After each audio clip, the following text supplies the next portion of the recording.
말씀의 제목을 다 함께 따라해 주시길 바랍니다. 용서와 관계 회복. 용서와 관계 회복. 제가 교회 학교 시절에 신앙계에서는요, 유명한 인사들의 이야기를 만화로 소개해 주는 그런 란이 있었어요. 그때 제가 기억나는 것 중에 하나가, 슈바이처 박사가 어린 시절에 동네 아이들과 씨름할 때마다 이기는 거예요. 그러니까 동네 아이 중에 한 아이가 슈바이처 박사에게, 너는 날마다 고기를 먹으니까 힘을 쓸 수 있고 나는 고기를 못 먹기 때문에 너를 이길 수 없다, 이 말을 듣고 슈바이처 박사가 어린 시절에 고기를 안 먹었다고 하는 그 이야기가 굉장히 저에게는 마음에 와닿았었어요. 또 한 가지 이야기가 더 있는데, 그 이야기는 코리텐붐 여사 이야기입니다. 독일의 수용소에서 잡혀 있다가 이제 풀려난 다음에 전국에 다니면서 용서에 대한 간증을 하러 다니는 거예요. 그런데 뮌헨에서 간증 집회를 하는데, 그 간증 집회에 누가 나타났느냐 하면은 자기를 힘들게 하고 못 살게 하고 성추행했던 그 간수가 그 자리에 나와서 은혜를 받고, 그리고 끝나고 나서 나가는 저 끝에 악수하려고 기다리고 있는 거예요. 코리텐붐 여사는 너무 마음이 쿵닥쿵닥 뛰었다고 합니다.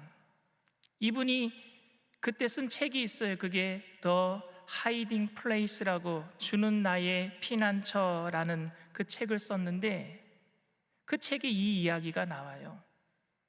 그런데 마음속에서는 용서할 수가 없는 겁니다. 그날 용서에 대한 이야기를 했지만 용서가 되지 않는 거예요. 왜냐하면 자기 언니는 그것 때문에 거기서 죽었어요, 같이.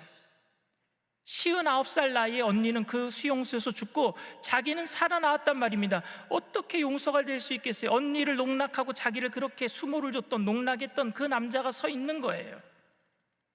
그런데 그 와중에서도 예수님께서는 이런 사람도 용서하셨겠구나라는 생각이 들어서, 주님께서 그를 용서하셨다면 나도 용서해야 되지 않겠는가 하는 생각이 들어서 찰나적으로 기도를 했다고 합니다.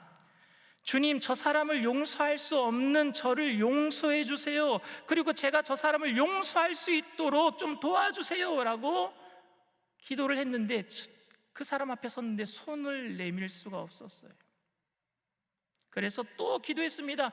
주님, 이 사람을 용서할 수 있도록 힘을 주세요 하고 억지로 손을 내밀어서 그 사람의 손을 잡는 순간 아주 신기한 일이 일어났습니다. 그 책에 써여 있는 대로 제가 읽어드릴게요.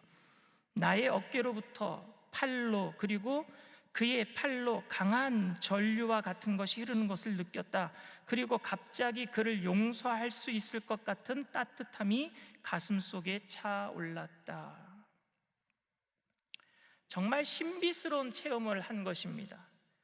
여러분들은 이렇게 고문당하고 성적인 수치심을 준 사람을 그리스도께 용서를 받은 사람이라고 여기고 여러분들도 과연 용서할 수 있겠습니까? 저는 이런 용서가 쉽지는 않다고 생각합니다. 그러나 충분히 가능하다고 생각합니다.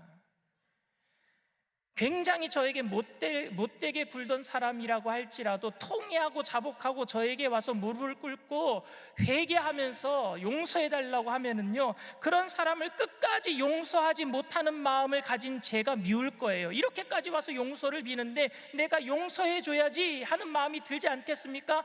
그리고 용서를 빌고 있는 그 사람이 치근하게 보이기도 할 것 같습니다. 그런데 여러분, 용서를 구하지도 않았는데 용서하는 것에 대해서는 어떻게 생각하십니까? 가해자가 용서를 구하지도 않았어요.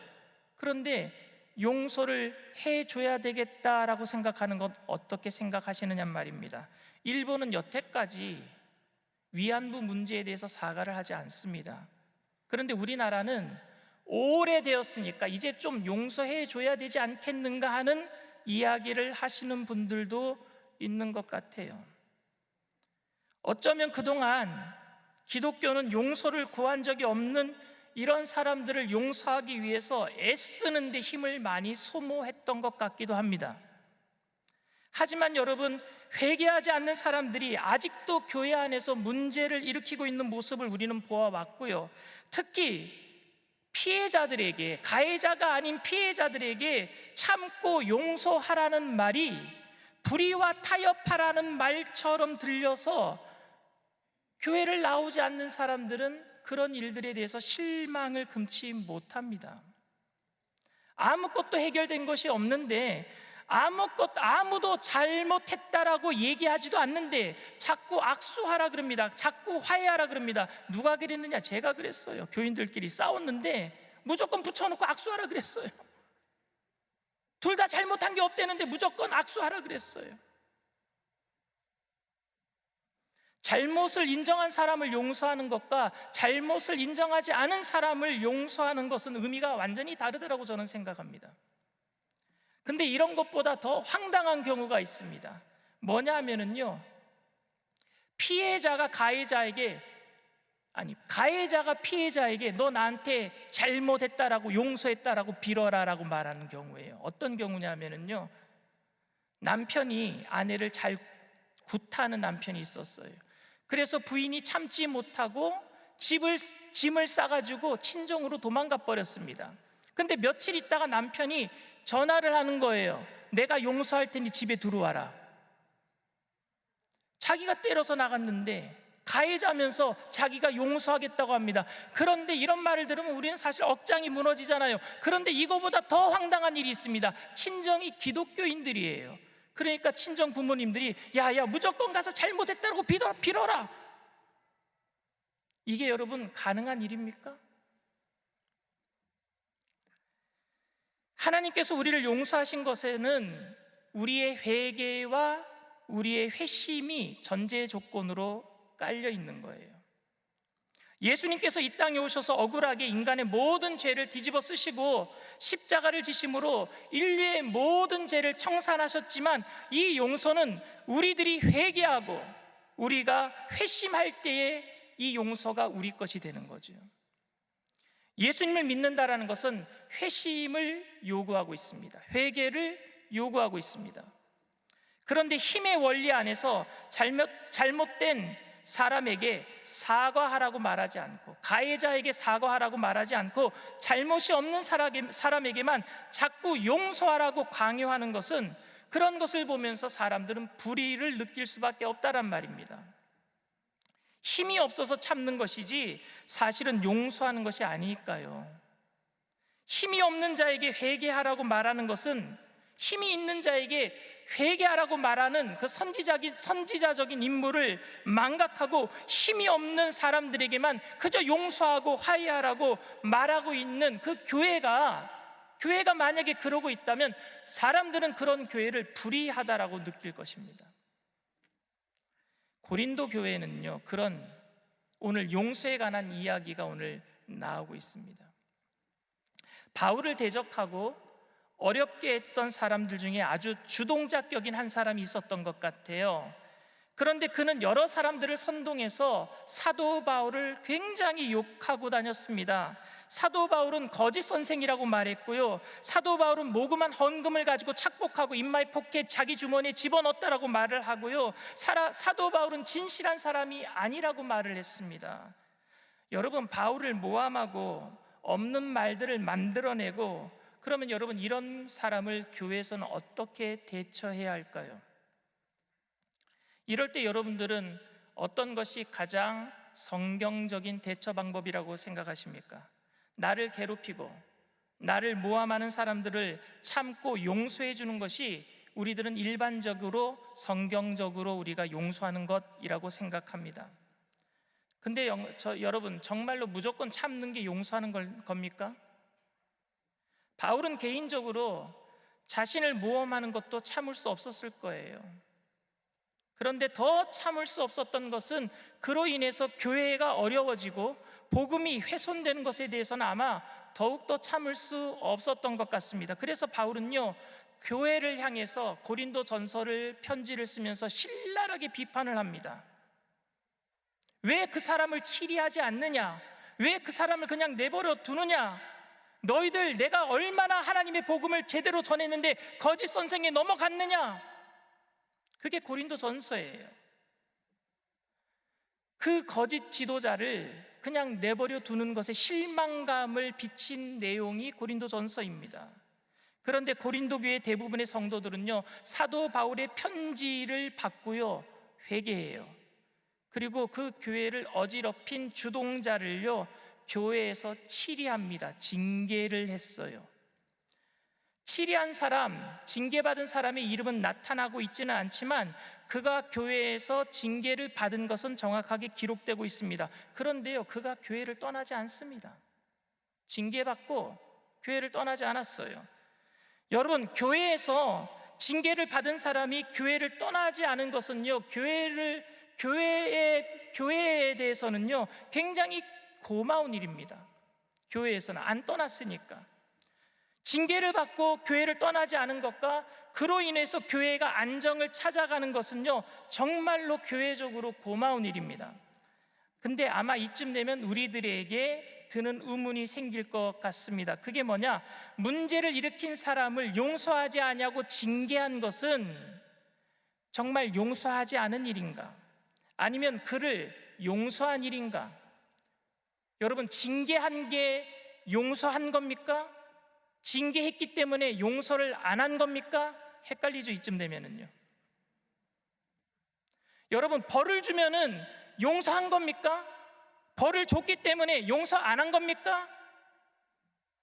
저는 여기에 많은 오해가 있다라고 생각합니다. 사람들은 잘못하면 벌을 받는 건 당연한 겁니다. 오늘 6절에도, 본문 6절에도 이렇게 얘기합니다. 이러한 사람은 많은 사람에게서 벌 받는 것이 마땅하도다. 바울이 잘못한 사람이 많은 사람에게는 그 사람을 벌받아 마땅하다라고 말하고 있습니다. 잘못한 사람은요 벌을 받아 마땅합니다. 용서란 것은 잘못한 사람에게 벌을 주지 않는 게 용서가 아닙니다, 여러분. 용서는 벌을 주는가 안 주는가의 문제가 아니라 사실 벌을 주고 난 다음에 어떻게 하는가의 문제예요. 벌을 주지 않으면은 용서한 것이고, 벌을 주면 용서하지 않은 것이라고 우리는 말해서는 안 됩니다. 명백한 잘못이 있을 때 벌을 주지 않으려고 할 때 사람들이 자주 쓰는 말이 뭔지 아십니까? 현장에서 가늠하다가 잡혀온 그 여인을 예수님도 너희들 중에 죄 없는 자가 먼저 돌로 치라라고 말씀하신 것처럼 우리가 용서하기 위해서는 그냥 덮어줘야 된다, 벌 주지 말아야 된다라고 얘기할 때에 우리는 이 말을 잘 씁니다. 사실 그 사람에게 벌을 주자라고 말하는 사람은 그 사람을 용서하지 말자라고 하는 사람처럼 간주되는 것이 너무 안타까워요. 저는 교회에서 잘못한 일이 보여지는데 그 사람 벌 주자라고 말하는 사람은요, 그 사람은 용서를 할 수 없는 사람이라고 생각한다는 말입니다, 우리가. 그런데 바울은 고린도 교회에서 그 지도자를 징계한 후에 혹시 그를 용서하지 않을까봐 두려워했던 것 같습니다. 오늘 7절 말씀이에요. 그런즉 너희는 차라리 그를 용서하고 위로할 것이니 그가 너무 많은 근심에 잠길까 두려워하노라.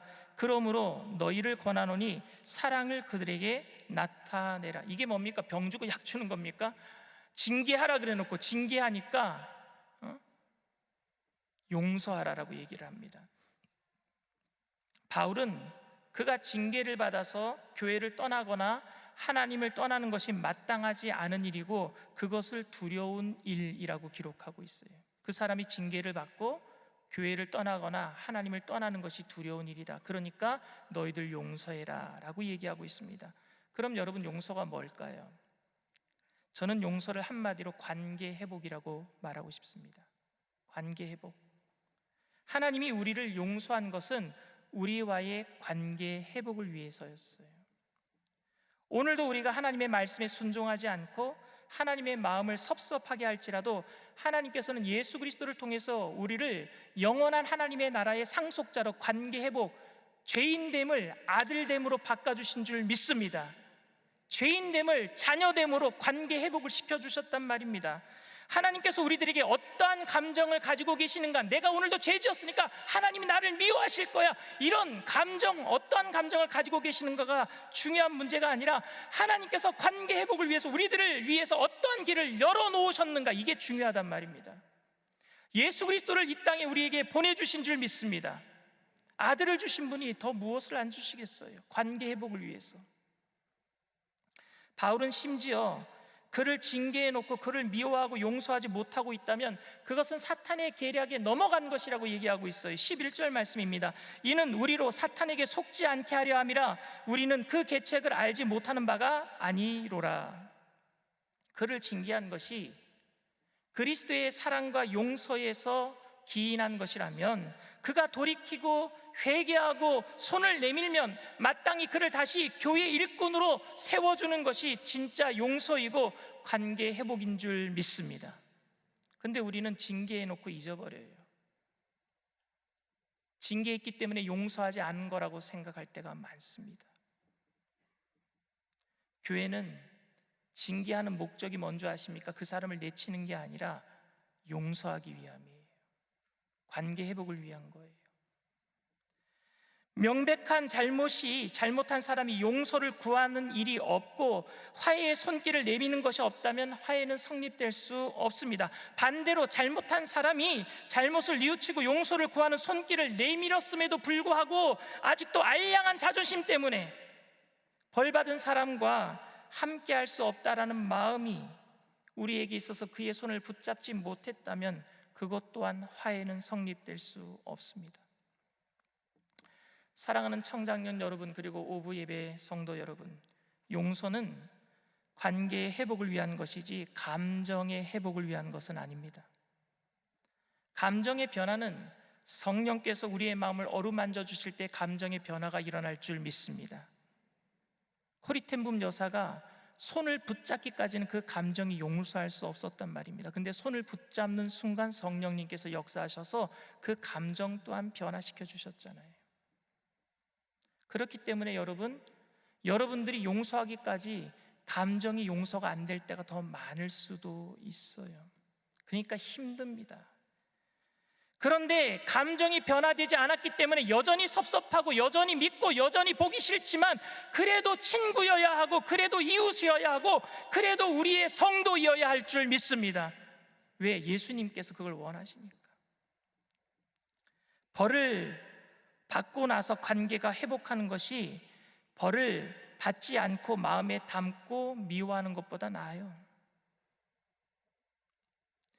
여러분, 잔이라는 소년이 있었어요. 근데 할아버지가 그 잔이라는 소년에게 새총을 사줬어요.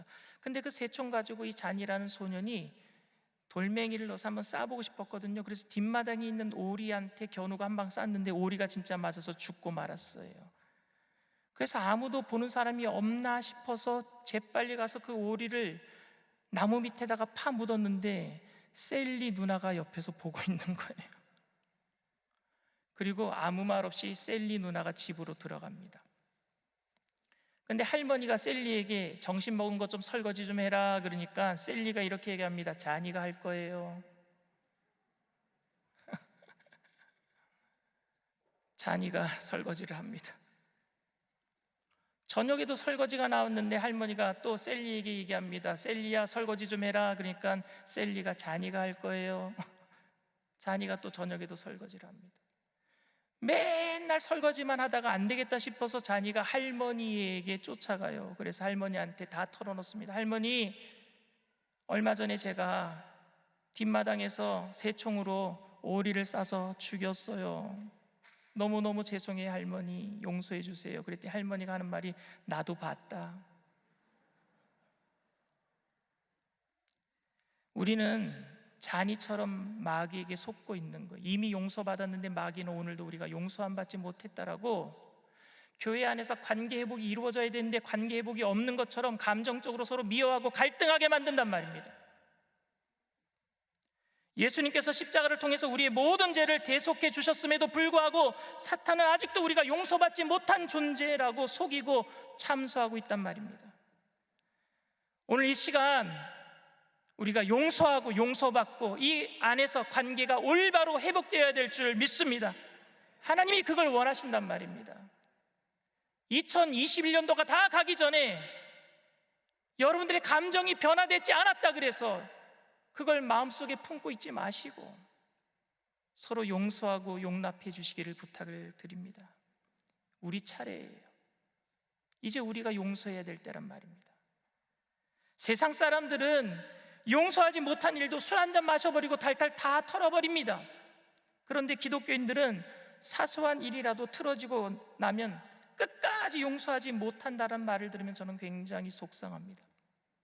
바울은 교회를 바로잡기 위해서 징계한 일이라면 잘한 일이라고 했습니다. 그러나 결과적으로 징계받는 것이 주님이 원하신 뜻이 아니니까 그 형제가 다시 일어설 수 있도록 그 형제를 용서하고 받아주라고 오늘 기록하고 있습니다. 그것이 진정한 용서입니다. 잘못했는데 벌하지 않는 것도 문제고요, 잘못했다고 말하지도 않았는데 용서하자라고 계속해서 말하는 것도 문제고요, 용서해달라고 빌고 있는데 받아주지 않는 것도 문제입니다. 이건 지금 다 교회 안에 있는 일이에요. 용서는 느낌의 문제도 아니고 감정의 문제도 아니고 내 마음의 평정의 문제도 아니고요, 용서는 관계 회복입니다. 하나님의 용서는 단순히 잊어버리는 것이 아니라 우리들을 하나님의 자녀로 관계 회복시켜 주시는 것이었고 여전히 하나님의 자녀로 있게 해 주시는 것이었습니다. 때로는 엄하게 책망하실 때도 있었고요, 냉정하게 침묵하고 계실 때도 있었고요, 그럼에도 불구하고 우리들에게 분명히 말씀하시는 거예요. 그래도 너는 내 아들이다. 그래도 너는 내 딸이다. 바울도 말합니다. 나에게 많은 잘못을 했고 교회에 많은 무리를 일으켰지만 그래도 그들은 우리의 형제입니다. 용서했다란 말은 형제라는 거예요. 우리들은 그동안 용서했다고 하면서 마음속에 묻어놓고 때가 되면은 솟아오르는 쓴물처럼 다시 한번 되뇌이고 리마인드하고 미워하고 용서하지 못하고, 그렇게 우리는 모든 것들을 경험했던 사람들입니다. 우리 부부 관계에서도, 부모 자식 간의 관계 속에서도, 그리고 우리 교우 관계 속에서도 이런 마귀의 계략에 넘어가지 않도록 우리의 마음을 그리스도의 말씀으로 든든히 지켜내게 되기를 바랍니다. 그리고 그 관계 회복을 위해서 오늘도 진정한 용서가 이루어질 수 있는 저와 여러분들 다 되시기를 주님의 이름으로 축복을 드립니다. 이 시간 말씀을 생각하시면서 잠시 묵상으로 기도해 주시기를 바랍니다. 오늘 이 자리에 처음으로 교회에 나오신 분들 계십니까? 믿다가 교회를 떠났다가 다시 나오신 분들 계십니까? 인터넷상에 TV상에 예배드리는 그 자리에 처음 나오신 분들 계십니까? 주님은 오늘도 여러분들을 용서하고 계세요. 그리고 여러분들을 자녀 삼기를 원하고 계세요. 관계 회복을 통해서 하나님의 신령한 복을 이 땅에서 누리며 살다가 천국을 누리다가 영원한 천국에 오기를 바라고 계세요. 여러분들이 오늘 이 시간 결단해야 됩니다. 그 용서를 받아들이는 길은요, 내 회개가 먼저 전제 조건이 되어야 됩니다. 회심, 내 결단이 있어야 돼요. 여러분들이 용서를 구하지도 않았는데 어떻게 용서해 주시겠습니까? 이미 용서하신다고 주님은 말씀하셨는데 너무 편하잖아요. 우리는 용서를 구하기만 하면 되는 거예요. 이미 용서함을 받는 제스처는 십자가상에서 주님이 다 이뤄 놓으셨단 말입니다. 세상 사람들은 내가 어떻게 하느냐에 따라서 용서해 줄까 말까 하는데 주님은 용서하시겠다고 말씀하시잖아요. 그런데 우리는 용서를 안 빌고 있어요. 오늘 이 시간 여러분들 믿음으로 결단하고 주님 앞에 나오실 때에, 제가 하는 기도를 따라할 때에 주님께서 여러분들을 용서해 주시고 그 기도를 통해서 여러분들을 영원한 구원의 자리로, 관계 회복으로, 주님의 자녀로 주님께서 인도해 주실 줄 믿습니다. 제가 하는 기도를 믿음으로 따라해 주시길 바랍니다. 하나님 아버지, 저는 죄인입니다. 어디에서 와서 왜 살며 어디로 가는지 알지 못하고 방황하며 살았습니다. 저의 죄를 위하여 십자가에서 죽으시고 부활하신 예수님을 제 구주로 모셔드립니다. 저는 하나님의 자녀가 되었습니다. 지금부터 영원토록 주님과 함께 살겠습니다. 예수님의 이름으로 기도드립니다. 아멘. 할렐루야. 여러분들을 진심으로 환영합니다. 이 시간 우리가 주님의 마음을 품고 주님께 그렇게 용서함을 받았던 우리들도 다른 사람들을 용서하기 위해서 찬양하고 기도하는 시간을 갖도록 하겠습니다. There is no like you. There is no like you. No one else can touch my heart like you do. I could search for all eternity long and find there is no like you. 주님과 같이, 주님과 같이 내 마음 만지는 분은 없네. 오랜 세월 찾아 난 알았네.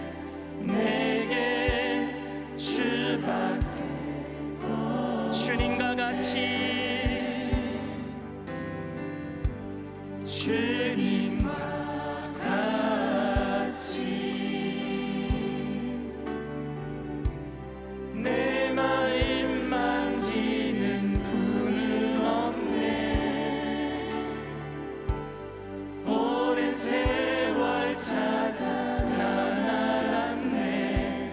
내게 주밖에 주잡이 강같이 흐르고 주잡이 강같이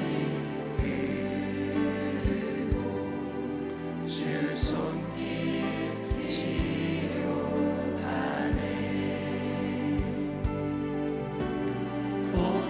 고통받는 자녀 품으시니 주밖에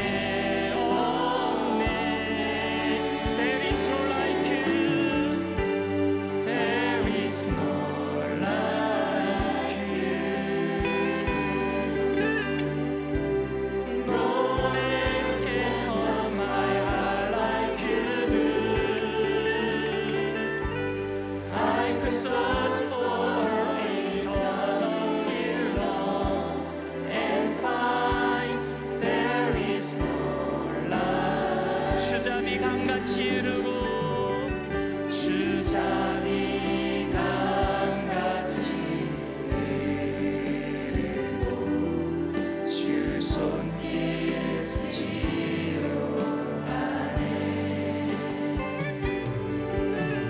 고통받는 자녀 품으시니 주밖에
아이들을 키우다 보니까요, 아이들을 혼낼 때가 많아요. 그러면 아이들이 어렸을 때는 아빠가 나를 미워하나 보다 이런 생각을 해요. 그래서 때리나 보다 이런 생각을 해요.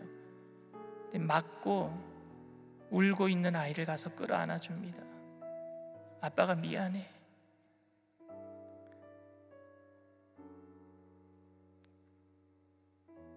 그러면 아이들이 자기가 용서 안 받았다라고 생각하는 거예요.